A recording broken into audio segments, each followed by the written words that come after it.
Hello guys, मैं तनवीर सिंह स्वागत करता हूं आपके मेरे यूट्यूब चैनल में जिसका नाम है तनवीर अनस्क्रिप्टेड। तो एक नए व्लॉग में आप लोगों का स्वागत है। आई होप कि आपको पुरानी वीडियोस पुराने व्लॉग्स जो मैंने पहले अपलोड कर रखे हैं वो आपको अच्छे लगे होंगे। तो आइए अपना सफ़र कंटिन्यू करते हैं। और आज का दिन है जब हमने तैयारी कर रखी है जाने के लिए। अब फाइनली मैं जा रहा हूँ वापस यूके के लिए। तो चंडीगढ़ रेलवे स्टेशन तक का ये जो सफ़र है, सॉरी दिल्ली एयरपोर्ट तक का ये जो सफ़र है, तो आइए मेरे साथ शुरू करते हैं।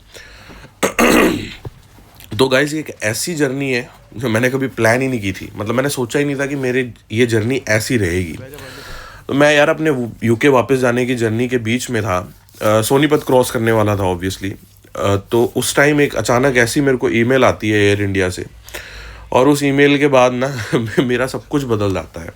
मतलब उस ईमेल ने मेरा सब कुछ ही चेंज कर दिया भाई। तो वो ईमेल ये थी जब मैं रेलवे स्टेशन जा चुका था, सारी चीज़ें कर चुका था, ट्रेन में बैठ चुका था, उसके बाद मेरे को वो ईमेल आई है कि भाई आपकी फ़्लाइट जो है कैंसिल हो चुकी है। उस मोमेंट पे ऐसा लगा जैसे सब कुछ रुक गया हो। मेरे प्लान्स जो मेरे यूके के पेंडिंग थे, उसके बाद मेरी असाइनमेंट्स वगैरह जो मेरी स्टडी रिलेटेड थी, मेरी जॉब कमिटमेंट्स, सब का हाथ से निकलता हुआ दिखाई दे रहा था। मैं बिल्कुल नम हो गया था उस मोमेंट पे जब मुझे ट्रेन के उस सफ़र के बीच में दौरान मेरे को ये जब खबर सुनाई थी। तो मुझे कुछ समझ नहीं आ रहा था कि मैं किसको फ़ोन करूं, किसको क्या करूं, कैसे एयर इंडिया को मेल करूं। क्योंकि ऑब्वियसली जब ऐसी कोई मूवमेंट आती है तो सारी ट्रैफिक जो है, इंटरनेट ट्रैफिक जो है, वो एक ही चीज़ पे फोकस हो जाती है, ट्रेंडिंग चीज़ों पे, ट्वीट्स वगैरह पे, हर चीज़ पे। तो अब वो वॉर का मुद्दा बन गया था। वो ईरान कॉन्फ्लिक्ट जो शुरू हो गया था यूएस से, इजराइल और ईरान के बीच में। तो उसके बाद मुझे कुछ समझ ही नहीं आ रहा था कि मैं करूं क्या, मैं करूं क्या, मैं करूं क्या। सिर्फ एक ही बात मेरे दिमाग में चल रही थी बार बार कि मुझे वापस घर नहीं जाना। मैं मतलब इतने एफर्ट्स लगाने के बाद, फ्रेंड्स एंड फैमिली के इतनी सारी चीज़ों के बाद मैं वापस कैसे, किस मुंह से जाऊँ, मतलब कैसे जाऊँ। मेरे को अंदर ही अंदर एक मतलब अंदर ही अंदर मेरे को शर्म महसूस हो रही थी कि यार इन सब चीज़ों की वजह से मेरी सारी की कराई हुई मेहनत ना रह जाए यार। और उस वक्त जब मैं बिल्कुल अकेला था, तो जब मैं दिल्ली रेलवे स्टेशन पहुंचता हूं,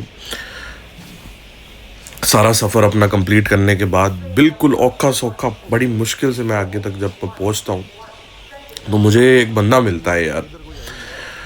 तो वो रब का बंदा ना, सोनीपत से एक टैक्सी ड्राइवर है, उनका नाम है प्रदीप।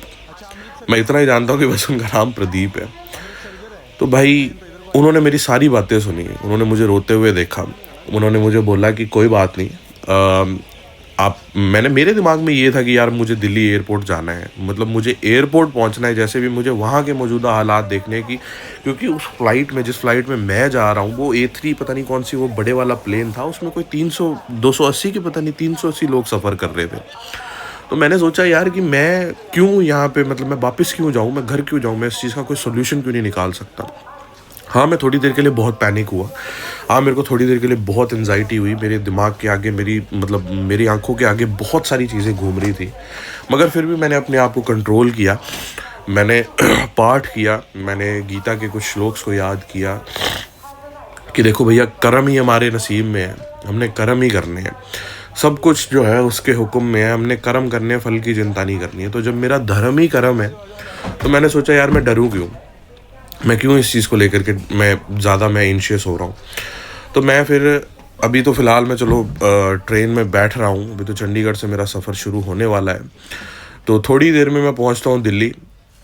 दिल्ली में जाकर के मुझे प्रदीप जी मिलते हैं, वही जैसे मैंने आपको पहले बताया, वो भगवान का बंदा यार। उसने मेरी सारी बातें सुनी।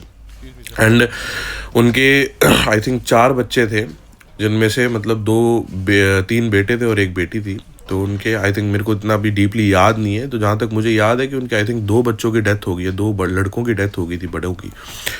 तो मैं बड़ा यार, उस बंदे में इतना हौसला, उस बंदे में इतनी हिम्मत, उस बंदे में मतलब इतनी सूझ थी, इतनी सूझबूझ थी कि उसने मेरी सारी बातें सुनी। और उन्होंने मुझे ये बोला कि यार आप शांति से बैठो, आप टेंशन मत लो, आप एयरपोर्ट चलो। एयरपोर्ट जाकर के आप देखो कि इसका क्या हल निकल सकता है, क्या नहीं निकल सकता है। यार एक तो मैं पहले ही अपनी फैमिली से, अभी तो मैं चलो एयरपोर्ट पहुंचा, ये जो ग्रे पैंट में और वाइट शर्ट में विद ब्लैक बूट्स है, ये है प्रदीप जी। बट किस्मत को कुछ और ही मंजूर था। तो घर से जब मैं निकला था Chandigarh station, final goodbye में जब सबको बोल करके सुबह सुबह निकला था, और लगा था भाई यार जब चलो अब सीधा सीधा सब कुछ चलेगा। अब हम एयरपोर्ट पहुंच चुके हैं प्रदीप जी के साथ। मैं तो पूरी तैयारी में आया हुआ था, जैकेट वगैरह पहन करके, लॉन्ग कोट वगैरह पहन करके। यहाँ पे रश देखो आप कितना है यार, इतने लोग यहाँ पे फंस गए हैं, इतने लोग निकलने वाले थे उस दिन। बट नहीं, प्रदीप जी ने बोला चलो कोई बात नहीं। हमारा 4 घंटे यहाँ पे रुकने के बाद, 4 घंटे ये मेरे साथ रहे हैं और वहीं पे वेट किया है इन्होंने।